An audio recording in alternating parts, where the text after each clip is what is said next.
Hello! Today we would like to show how you can undownload the songs on Spotify.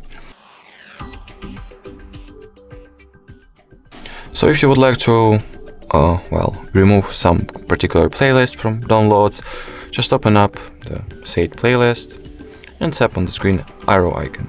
Confirm the removal, and as you can see, the songs from this playlist will be successfully undownloaded.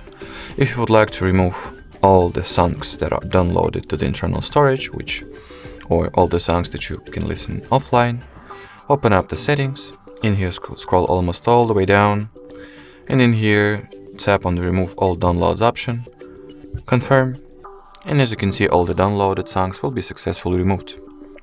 Alrighty, so that would be it for this video. Thank you so much for watching, and bye bye.